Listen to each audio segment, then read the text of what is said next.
We do have a few questions that have been submitted, and if any of you have any more questions, they're welcome. So I'm just going to start off with, I'm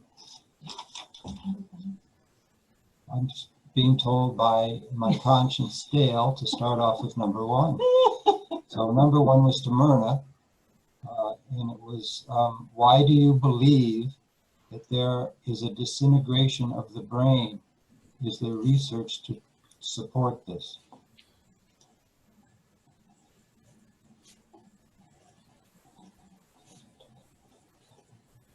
Do we know who the question is for, or just in I general? said Myrna, yeah. I mean, I was thinking about it, so I don't just blurt something out. So, I don't know of any research on the physical brain.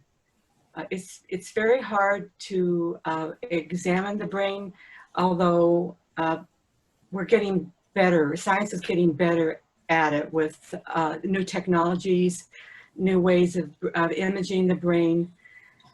And so I think one day it will be possible, but what I can say is when I see the way people are behaving, not in their own self-interest, not in healthy ways, not in ways that help other people or themselves to find permanent peace, happiness, and joy, and instead rely on these other artificial things. As I said, like the shiny objects that will make you happy for a few minutes, drugs, alcohol, entertainment, things to distract us from the kind of, well, what really can be a dreary outlook, a dreary view of the world. So that would be my answer. I think one day it will be possible. And I feel like just seeing where we're going, seeing where we're drifting, seeing how close we are to a catastrophe, to me, that would be the evidence. And thank you very much for the question. Anybody else on any of the speakers or anyone else want to comment? Can I make a comment on that? Of course. So I would say that Myrna's conclusion is not only right, but if you look at the trends, it is actually very troublesome. So when you look at the brain, if I was to ask you, what do you think is happening to the attention span of each cohort group that follows the previous one? I'm sure most of you will agree that the attention span is shrinking and that people who are younger and younger, their minds are going into overdrive and they are speeding up.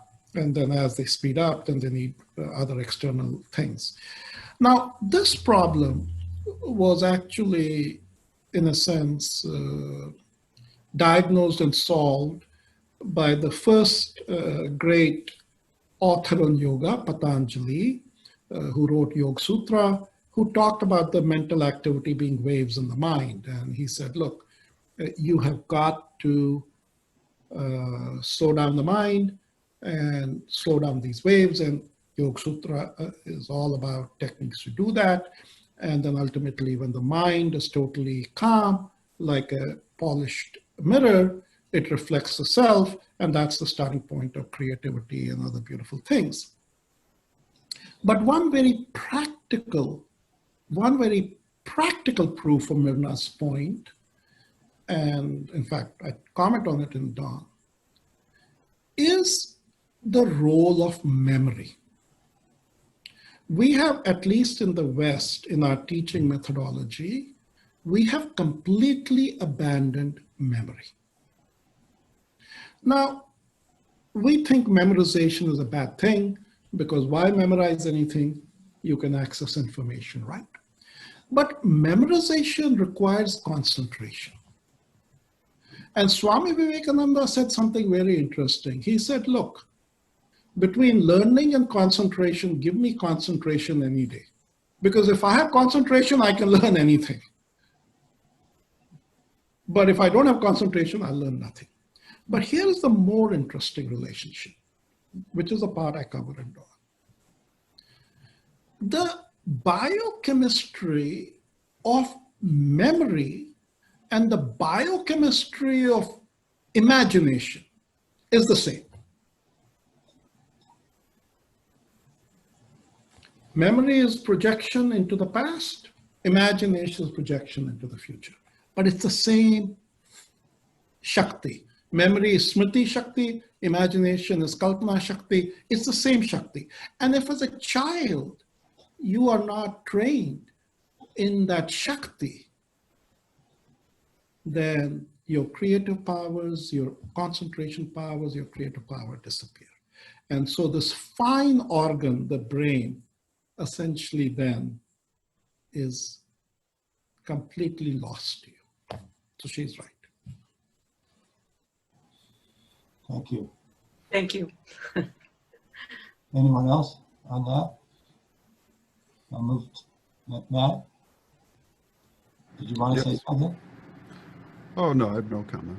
Oh, sorry, you lit up there, so I thought maybe it was. Anyway, I'll go to the next question then, if that's all right. The next question is, are we on the verge of all becoming homeless by our imbalanced intellect and out of control ego?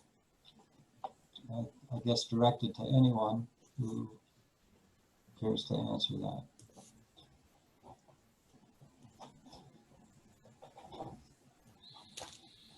Oh, that's a stumper. Well, I'll say something.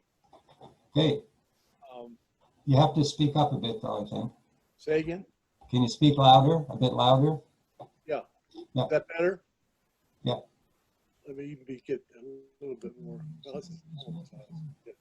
So, Paul, what I want to say is that right now, the United States government has stopped two things. One of which is an extra payment that people have gotten for being unemployed.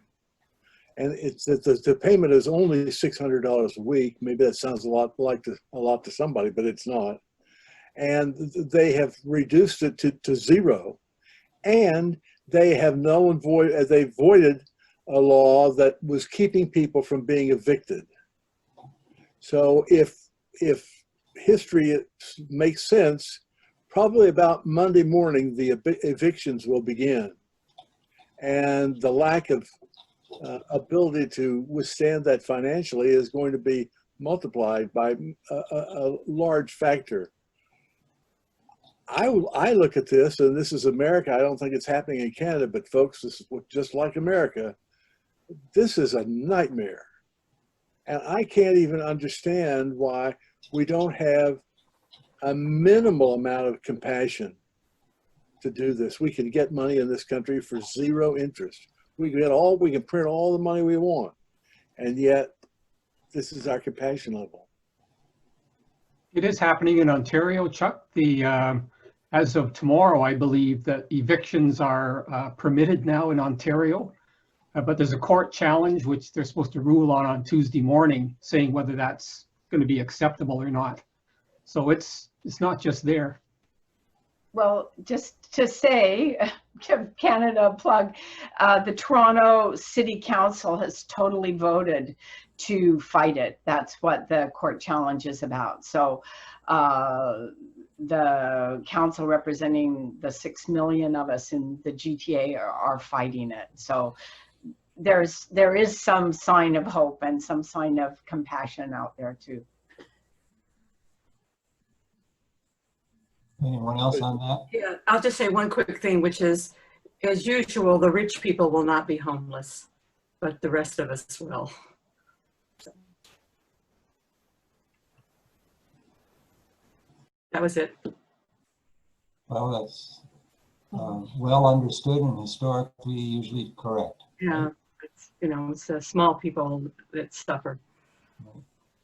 The ones who could afford at least. Right. So Thank you. Okay, thank you. Next question was directed to Chuck. How do we inspire other groups to come together even if we do not totally agree on details? The answer is yes. It seems to me, and You have to speak up a bit, I Or think, get near the microphone. or get closer to your microphone. Chuck? okay, hold on. So what I'm going to suggest, is that better, Paul? Yes. Yeah, What I'm going to suggest is that there are minute differences between some of these groups, and I observed that in religious situations, there is a division gene. And once a group of people get together for a religious purpose, that gene goes into effect. And it can activate within hours or even 2 weeks or 2 years. But somewhere along the line, it's going to divide. And it just always happens. But what I think about is there's a lot of information out there about Kundalini anyway. And if we can do whatever it can to communicate with each other, we can at least channel that information in the right direction because we'll know who's asking for the questions. Does that make any sense to anybody?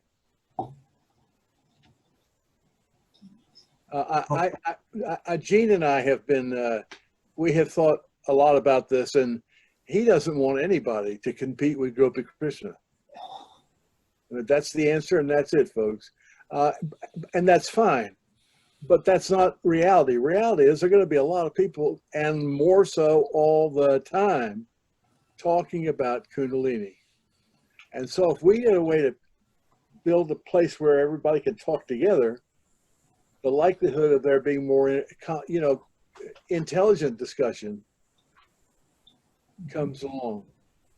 and Gopi Krishna told us that if you're going to have a truly spiritual group or organization, then you must be able to iron out any disagreements.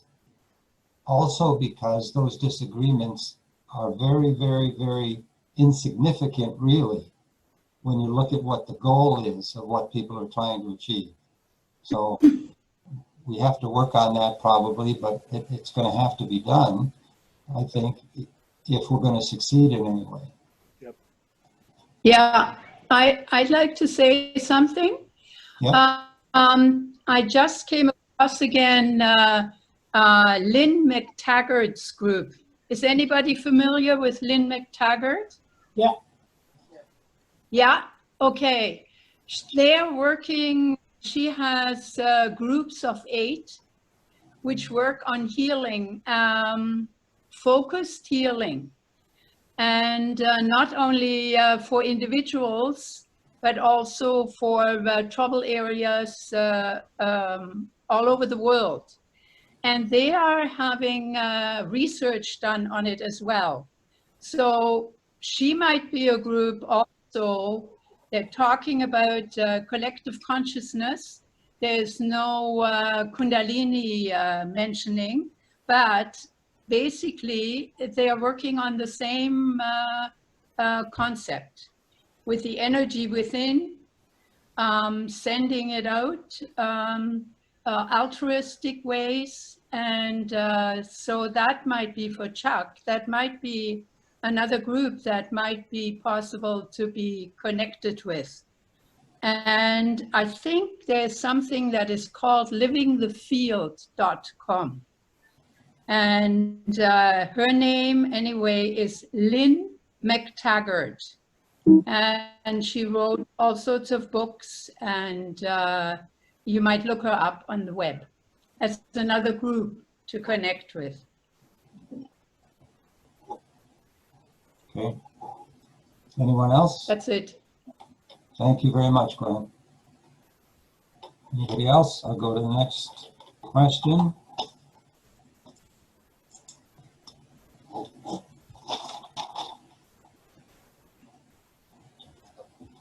This was for Chuck again. You're a popular guy, Chuck. Why is the belief that an enlightened being will instantaneously master all languages? I don't know that that's a belief. Hold on. I don't know that that's a belief, and it's not mine. But what I understand is that when Gopi Krishna went across that sea of consciousness and he landed there, they gave him a souvenir to take back. And the souvenir was he could write and read and speak in 9 languages. Now, he was given that souvenir, obviously, because the stuff he was going to write was pretty important. And he could write it and think it in those languages. So I don't think that we've got that's a given. It's a given for him.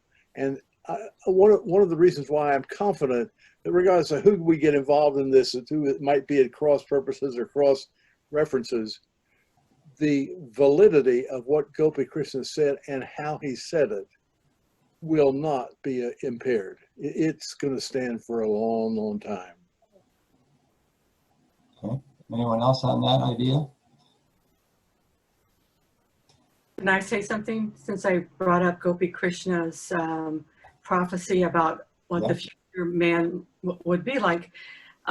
So this, I don't like to use the word Superman, and neither did he, but the people who evolve into this higher state will be extremely talented. They won't be like, I mean, they'll be beyond you and I, is what I'm trying to say. They'll be a different kind of enhanced human who are extremely intelligent and have access also to the inner, the inner worlds, and they can access that as well. But he was, at the end of my talk, I said he claims that the future leaders will be polymaths.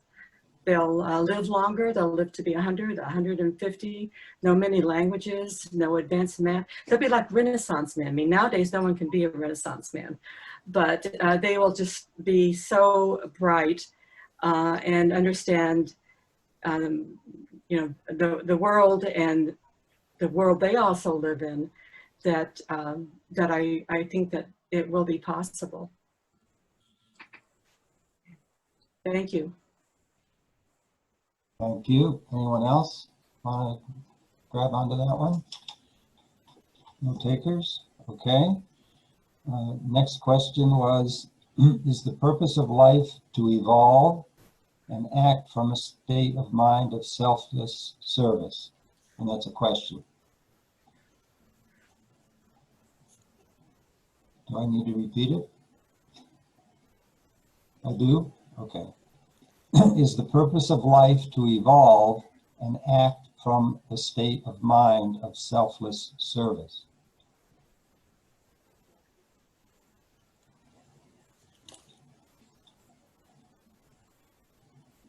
And I'll add to that, if not, then what is the purpose of life? I might, go ahead, Chuck. Oh, go ahead, Matt.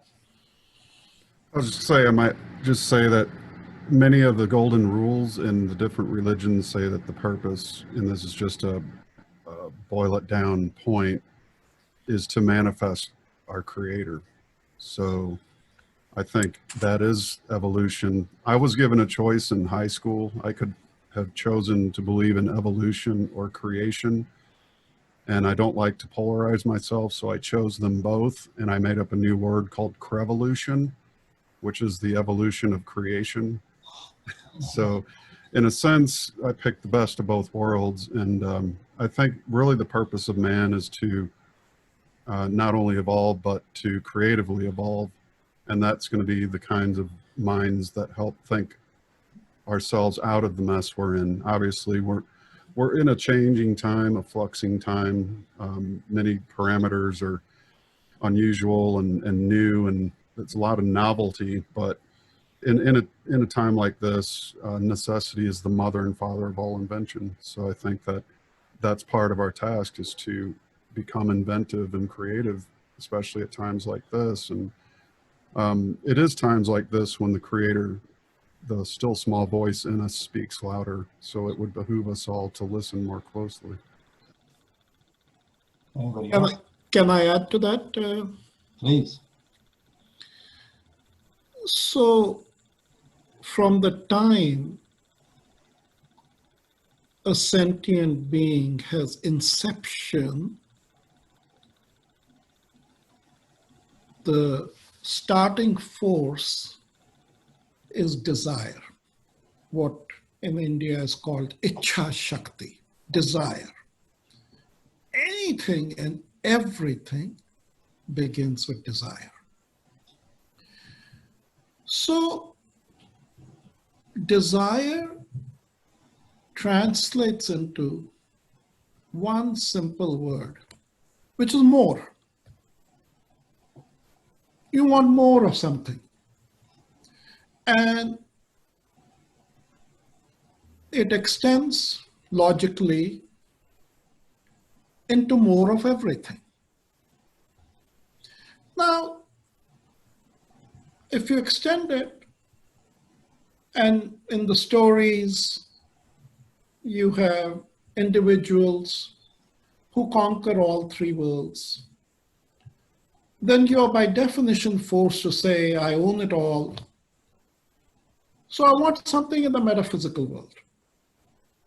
So I want to go beyond these limitations of materiality. And that's when you begin to play with concepts like God and self, and you want to experience universal consciousness. So desire is the evolutionary force that carries you in your life quest. And it's got one mission, which is it wants to reach its ultimate goal to basically be infinite. Now, in this journey, there are some lucky people who, when they experience that infinite, they realize that the other is you. So the moment you realize that the other is you, that the self of the other is the self of you, then this notion of compassion and charity doesn't matter. What then takes over is the notion of oneness. And so the degree of compassion that you have in your life is a measure of the oneness that you are experiencing within you. It's as simple as that. Now, this oneness, this degree of compassion, has to be broken down in the real world into two components: capacity and capability. Capacity can vary by proclivity, but capability is available to all. And capability comes down to your desire. Some people may have more capacity in money. Some people may have more capacity in terms of time. Some people may have more capacity in caring. Capacity varies by individual proclivity, but capability varies only by your desire. Are you a responsive human being? Are you a person who's exhibiting responsiveness and responsibility, which is dharma? And the greater responsibility and greater dharma you shoulder, the greater responsiveness you show, the more you're revealing that you are traveling on that path of oneness. So that is my answer to that question. I have a comment as well about that. Gopi Krishna was asked many times by many individuals, what is the most effective way for me to achieve higher consciousness? And I think in a lot of cases they were expecting him to say something like, you should meditate for at least 2 hours a day. You know, you should do these intense practices. But what he would say was, you should live an honest life and do acts of selfless service. This is what the higher consciousness is expecting from someone who really, really desires that state, that this is the end goal. And if you look at his own life, he retired from government service many years too soon, which put him in great financial difficulty. And he devoted his life to helping others, to selfless service. He started an organization that helped people who in all sorts of dire conditions, women who could not obtain a marriage, people who were starving. So he devoted his life after that point to this selfless service. And he was very clear that if you want to achieve this state, one of the most effective things that you can do is not necessarily to devote your entire life to it, but devote a portion of your time and energy to doing acts of selfless service. And I think when I heard the question, that's what it brought up for me, was this emphasis on how important it is to always think in those terms if you want to be, if you want to have an effective spiritual practice. That is correct, Michael. And I would also say he went further. The sole credit, in his words, for what saved him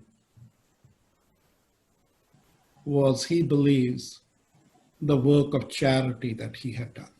Remember? Mm-hmm. Yes. That he gives credit that he was saved when he was going. Yeah, so very important. I'd like to just pipe in too here. When I had a very powerful experience years ago, I can remember in the times to follow, the days to follow, the weeks to follow, the months, there were experiences, even when someone asked me one day on the street, they stopped their car and asked for directions. It seems like such a simple thing, but as I was giving them the directions that they needed, I felt this most wondrous joy. And it was so hard for me to think about it after. I went, well, that was just such a simple thing to help somebody. And yet the joy that I felt was so wondrous that it made me want to do it even more and more and more. And I always feel that after I've helped somebody, or I always look for ways that I can help somebody who's in need. And that joy is like just so beautiful to feel if we can be with it in the moment and not question it because it's so incredible. And I think that's where that sense of giving to that other part of ourself, as you said, Rakesh, once we understand that we are one, that it's together helping each other that brings this oneness experience even more and more into our daily lives. And it's just so beautiful. Hey, Paul, it's Scott. Can I make a comment, quick comment? Absolutely. Yeah. First of all, I just wanted to say thank you to all the presenters. It was really interesting. And Leah, I think there's a lot of hope despite all the negative things. I think number one, the youth, who I see as have a lot less desire for wealth. And I think they see less differences in people. There's less prejudice. And I see a lot of young people too, working on trying to change the institutional structures and systems which manufacture people in a hierarchical way. And they're working toward more egalitarian structures. And I think if Kundalini gets proven or more people can be aware of it, you're really talking about a holistic thing. And it's not like a myth of, or a paradigm of materiality or physical science where it's often hierarchical and dualistic. So I had a vision of Mother Teresa when she died, and she came and said that, I worked on changing individuals, but we have to change our institutions and structures, and that means changing the paradigm too. So, but where that starts for me, and I think one of the key is the focus on working on myself, clean myself up. And how you do that, I think, is, you know, really important. Everybody has to find their own path, but that in turn led to a deeper connection with what I call God and a constant communion with God. And when I'm doing that, then to me, I'm in constant service, and service comes naturally. And I think that's a lot of what Walter Russell said, Matt. So it's that connection within and deepening that. And for me, that wasn't an easy thing. It took a lot of work. I'll be working on it forever. But anyways, thanks to everyone. Thanks, Scott. Well, can I say something? Of course. This business of how do you get there? When I photographed Gopi Krishna in 1983 at Gene's apartment across the street from the United Nations, I spent an hour with him. And when the hour is over, I put my lights away, closed my camera, took the film out. It was 6 rolls of film, put it all aside. And I looked at him and I said, Gopi, and this is the perfect question to ask. Gopi Krishna, what do I need to do to be enlightened? And I was prepared for him to tell me, wear an orange cap, repeat a word, eat this, wear that. I was open for anything. And he looked at me and he did just this. Every day, as often as you can, just think about God. And God will take care of everything else. And I went home and went into my dark room and started working on those pictures. And I realized that finally somebody had said something to me that was simple enough for me to understand, and that I probably could do it. And on top of that, there were no rules. He didn't say, think about God blank. You can say anything you think about anything you want with God. One of the questions I'm constantly asking God is, are you for or against the Dallas Cowboys? And he never tells me. So I don't know that. I also ask where he goes to a church and what does he drink on Saturday night and does he square dance? He never gives me those answers either, but I think about it. But what was strange was that was 1983. And I made up my mind that that was something that Gopi Krishna probably said to everybody. Well, guess what? About 6 months ago, I realized that no, that was not for everybody. That was for me. And somehow or another, in the last 8 months or so, I have the whatever it is has been affecting me so strongly. And I tell you that story because I think every path to God is valid. Every path to, even if it's a painful, it seems like a reverse path, it's still a path to God because that's where we came from. And that's where we're going. Nobody's going to be left behind, I don't think. Thank you. If Anyone I else? may, that reminds me of a quote Walter Russell said, all men will come to me, being God, in due time, but theirs is the agony of waiting. Okay. Exactly. So I'll make this one the last question. This is directed to Matt. Where are your research efforts focused at the University of Science and Philosophy?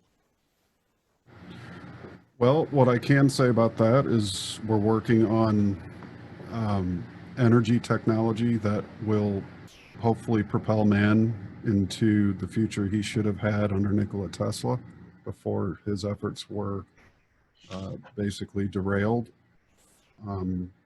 We're hopeful that we can, in the next couple of years, partner with some conscious corporations to bring about some much needed updates in energy generation. And it's promising, results are promising. We're moving into a research and development phase in the next few months. So there's a lot on the bench happening currently, but things are looking up. And I know there's a lot of other alternative researchers and inventors and energy production specialists out there who are also working on devices of their own. And it's a very promising field. I mean, it's new, it's fledgling, but I think with a lot of the changes that are taking place, again, it's a time of novelty. So where hearts are true, I think the technology will follow, and we can build more balanced energy productions based on nature's ways and processes, which are life and death halves of the wave, as opposed to just the death half of the wave, which blows nature up to produce energy as opposed to winding up energy the way nature does. As she raises forests into the air 300 feet and generates coolness, we lift a space shuttle, we create heat and toxic gas. So there is a lot going on in that department and some great things to come in the future. Thank you. Any other comments on that? Okay, so Dale has something to share with everyone. I'd just like to thank everybody for participating. It's been really interesting and exciting to see a lot of you, especially since we can't have the conference here. I'd also like to thank the presenters for taking the time out and for putting together a presentation to make us all think and hopefully change things in our lives that we can do every day to help the world in its process of evolution. I really want to thank Michael Bradford for putting all this together. I mean, you are amazing, Michael.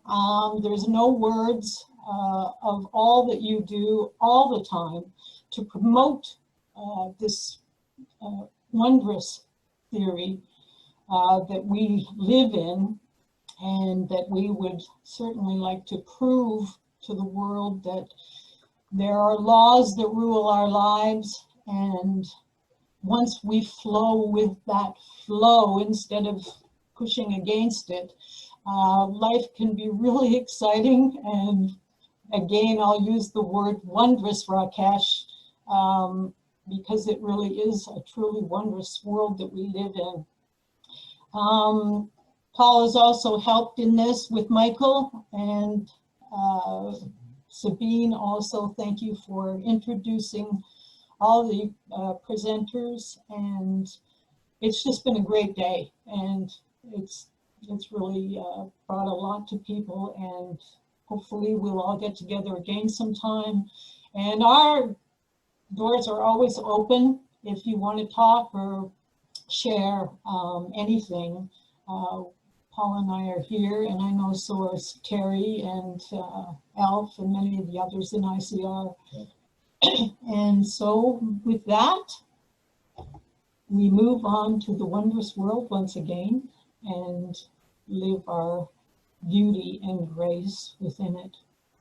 Thank you very much.